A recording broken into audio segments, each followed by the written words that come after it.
Welcome to the Dansports.tips NFL season preview series. We're taking a look today at the NFC West. Obviously, it consists of the Arizona Cardinals, the Seattle Seahawks, the Los Angeles Rams, and the San Francisco 49ers. We have two juggernauts in this division. I'm going to dive straight in with the Arizona Cardinals. The Cardinals last season had a knack of winning close games against good teams and blowing out the opposition when they faced weaker teams. That is the sign of a very good team. The chances of this team will, as with all teams, revolve around health. You get the feeling the team has derailed with injuries in each of the last 2 years, losing Tyrann Mathieu, the Honey Badger, and Carson Palmer respectively, crushing the team, and they need both players healthy if they are to harbour Super Bowl ambitions this year. The team has got solid offensive line with particularly good run blockers, which should aid the backfield tandem of both David and Chris Johnson. The expectation would be that David Johnson will kick on from the end of last season when he emerged as a force in the second half of the season. I would offer a word of warning for small sample sizes. Jeremy Hill, CJ Anderson, Eddie Lacy all had recent seasons where they emerged in the second half of the season only to completely disappoint the following year. Carson Palmer was outstanding last year until that playoff game against Carolina.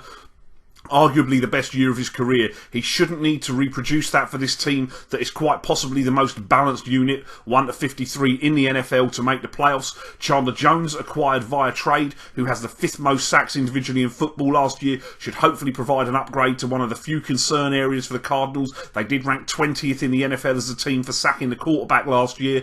The head-to-head battle against Seattle for the NFC West will be one of the more interesting to watch this year. I think I side with the Cardinals, to be honest. They haven't got to the stage yet where young talent has left elsewhere to affect the depth on the team, and the Seahawks' depth is just beginning to suffer a little bit, though granted they do draft well. The Cardinals have shown a knack for beating the Seahawks in games that matter in recent seasons, and they have a couple of wins in Seattle, which, as we know, is not easy to do. Speaking of those Seattle Seahawks, let's not get silly. The Seahawks are a good football team. You don't play in back-to-back Super Bowls and make the playoffs 4 years in a row if you are not. But the effects of good drafts and lower round depth always bite you in the end, as you cannot keep them all. This is starting to happen now in Seattle. They've had to pony up for the big names like Sherman, Russell Wilson, Earl Thomas, etc. They are not as deep a roster as they were, losing the likes of Bruce Irvin this year, and more critically, 2 pieces of the offensive line in Okung and Sweezy. That was the weakest unit on the team last year. Wilson can run around for sure and evade the rush as one of the more mobile quarterbacks, and without doubt he's irreplaceable. But with an undrafted free agent as your primary backup in Boykin from TCU, it's more important than ever that he remain healthy. That's the key for Seattle this year. They will not be able to afford any injuries to the key components of the team, as the depth of recent years just is not there anymore. As I say, Wilson is an outstanding quarterback. He will always scratch and claw and keep his team in games with both his arms and his legs. Thomas Rawls looked very good until he got hurt. Came in for the now retired Marshawn Lynch last year. The receivers, led by a very underrated Doug Baldwin, look capable. If Jimmy Graham can rediscover his New Orleans form, if Seattle have worked out how to use him, and he can remain healthy for a season, which at this stage is now a big if, that would also be a plus for the offense. The defense is excellent at all levels, led by the names we all know: Earl Thomas, Richard Sherman, Bobby Wagner, Cam Chancellor. The key to this division really revolves around 2 things. The second meeting in the season with Arizona is late enough on Christmas Eve that the winner will likely take the division, particularly if the Redbirds have held their serve at home earlier in the year. Ultimately, the Seahawks travel to New England after Tom Brady returns and is likely in full FU mode. The rival Cardinals open the season at home against New England, and the Brady-less Patriots with Jimmy Garoppolo at quarterback. In a 16-game season where the margin for error is so tight, and in a race that projects to be that close, it's these fine margins that can tip the balance one way or the other. In all likelihood, to win this division, the Seahawks are either going to have to win in New England or sweep the Cardinals, possibly both. That is a stretch. Certainly, if they want to win a Super Bowl, they're going to need home field, and to do both of those things, you would imagine. The schedule has been very unkind. Teams are obviously wearing down the back end of the season. Seattle have got a stack of big games in December. In December this year, they're going to face Green Bay, New England, Carolina, and Arizona, all through the festive season.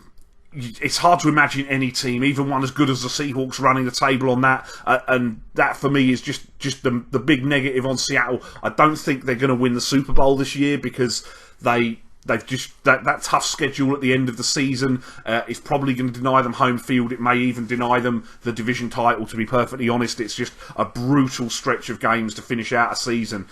Moving on to the Los Angeles Rams. Let's start with the positives for them. They have a lovely new stadium for their return to the City of Angels. They've got an awesome front seven defensively, led by two of the NFL's best in Aaron Donald at defensive tackle and Robert Quinn at end. Hopefully returning to full health after he missed a large portion of last season injured. Alec Ogletree will move inside and be an upgrade on James Laurinaitis. And they have the Offensive Rookie of the Year on their roster in Todd Gurley. The Rams do have holes in key places, though. They don't have wide receivers. Their playbook last year appeared to consist of three plays. Hand off to Todd Gurley, pass to Tavon Austin in the backfield and hope he could use his legs and make something happen, or Nick Foles getting flattened. Speaking of Nick Foles, Case Keenum is penciled in as the starter until the Rams coaching staff decide that the Jared Goff era is upon us, as the number one draft pick out of California waits in the wings. He's currently listed 3 on the depth chart, though. We've seen enough of Case Keenum to know that he's not a good quarterback. The Rams really don't and haven't had a quarterback for many years. Their last number one pick at the position of Sam Bradford hasn't exactly worked out, though he continues to be given starting opportunities and traded for number one draft picks, as we've seen recently. They have something of a hole at head coach as well. Jeff Fisher isn't really a winner. He's likely still employed after a series of below par seasons for 2 reasons. Firstly, his below par seasons are better than the 3-13 rubbish that has consistently been served up by his predecessors when they were in St. Louis. And secondly, he has experience in franchise relocation when he moved the Oilers to become the Tennessee Titans. This team is going to need Gurley to continue in the same vein and the front seven to stay healthy and perform. The whole defense does look absolutely outstanding against both run and pass, but in a division where good defense is common, this one may be the best of them on an overall basis, and I think there's arguably wild card potential if they can eke out a few close, low-scoring games. I'm just not sure I believe that Fisher as a coach can get that done, and I just don't think they've got enough skill positions on offense completed. They lack for a receiver and they lack for a quarterback.